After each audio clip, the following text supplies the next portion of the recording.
The sperm whale can also dive for up to 2 hours. Its whole anatomy is designed for diving for long periods. With each breath, we humans replace only 15% of the air in our lungs, while sperm whales are able to renew 90% of their breath.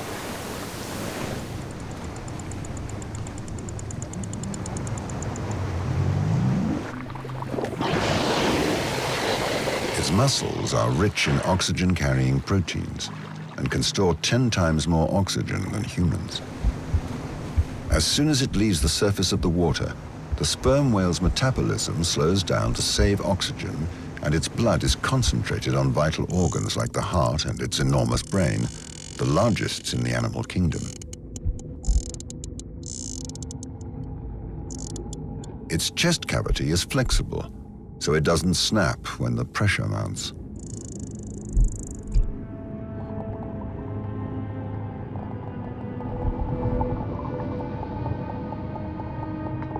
Its huge head, a third of its body length, contains a yellowish wax called spermaceti. It is believed that whales can vary the density of this substance at will. By restricting the blood supply, the spermaceti solidifies, acting like a weight, and allowing the whale to dive deeper and with less effort.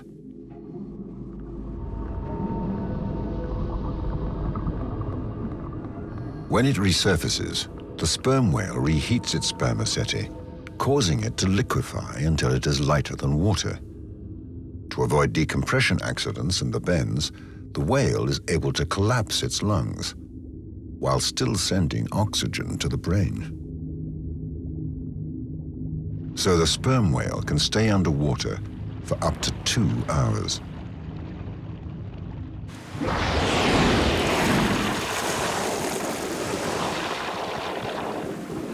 But the maximum depths that it reaches when it dives remain a mystery. D-tags cannot be attached to sperm whales because their skin is constantly exfoliating.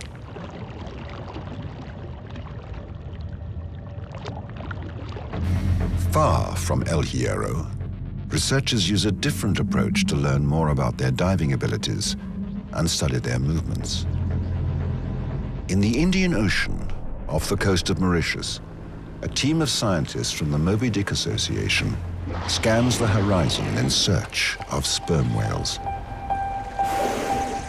Their technique is to anchor tags on the sperm whales' backs. At the same time, they perform a biopsy, taking a small sample of skin, which allows them to identify each tagged animal by its DNA. For a comprehensive study, they need to tag and identify several sperm whales. Luckily, the deep, calm waters surrounding the island have become a gathering place for large schools of sperm whales. By coupling the geographical information with bathymetric data, they will be able to evaluate the maximum depths they dive. In order to place the tags, scientists, like the whalers of the past, take advantage of the sperm whale's weak spot, their limited field of vision, particularly behind them. The reason is simple. The sperm whale's eyes cannot turn in their sockets, so they can't see a boat approaching from behind, allowing the scientists to tag the first whale.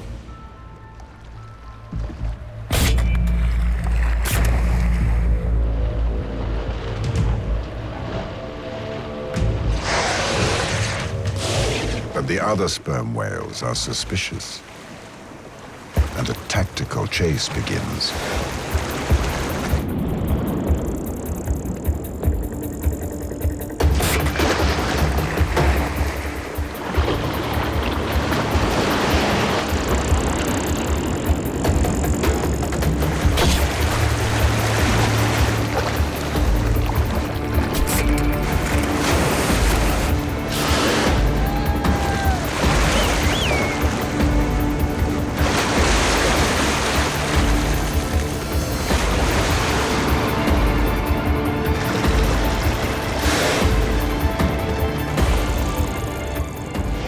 sperm whales that have been tagged will reveal their movements for up to 2 months.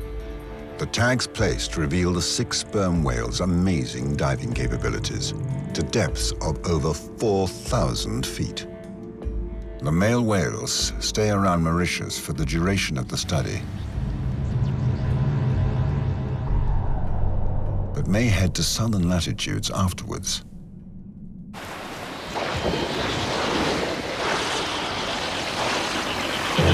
To the land of the albatross and constant winds known as the Roaring Forties. Thousands of feet separate these liquid mountains from the ocean floor. Only male sperm whales are found at these latitudes.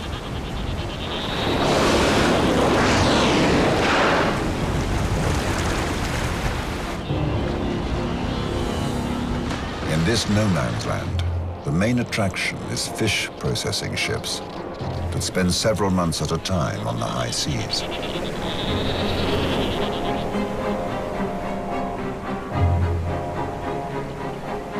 These groups of males wait for the ships to lower miles of longlines into the water.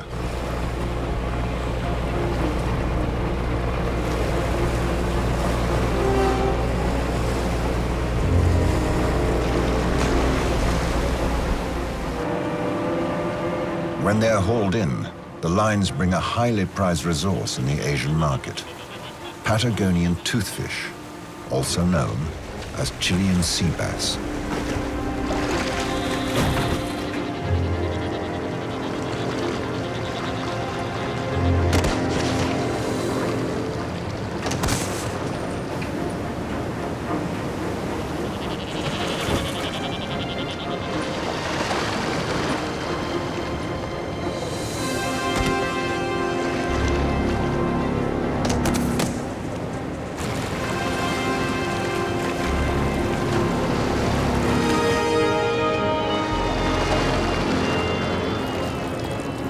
Fishermen suspect the sperm whales are thieves, stealing the huge fish from lines that extend more than a mile below the surface. But they have never been caught in the act. Chilean fishermen have come up with a protective system using nets to safeguard their catch, but the sperm whales continue their thievery. The fishermen estimate that they lose up to 30% of their profit to predators.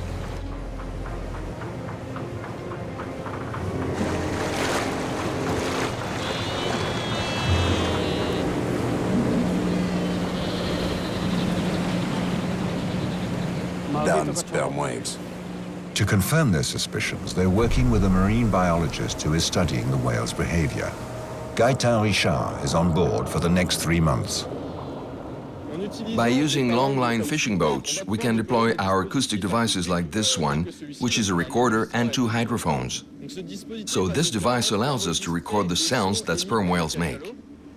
What we're interested in are the echolocation clicks. When the animal clicks, the sound arrives at our device, first at one hydrophone and then at the other. Since we know the distance between them and the speed of the sound in the water, we can then work out where the animal is in relation to our device. The long lines are placed at a depth of between 2,500 and 6,500 feet, a depth that sperm whales are capable of diving.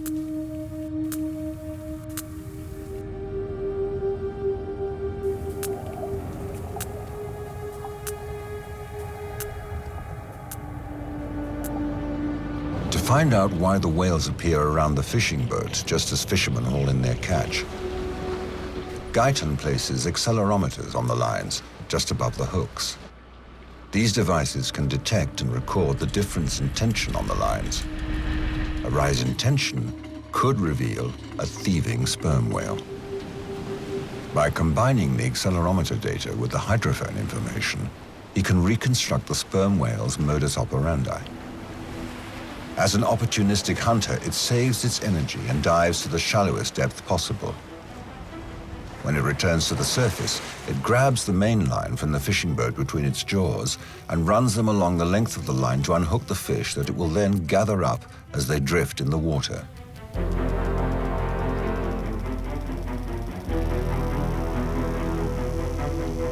whales only dive to the sea bottom to feed from lines that are in shallow water. They can then place their jaws in the mud to unhook the toothfish.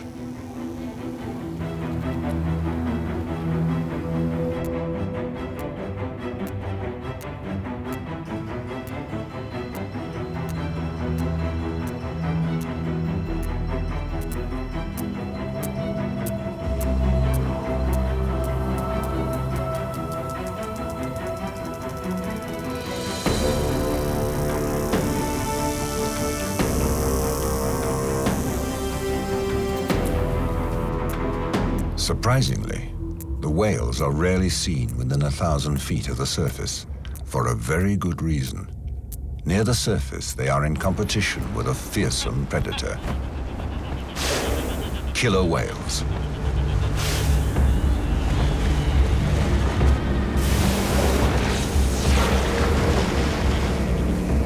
Damn killer whales.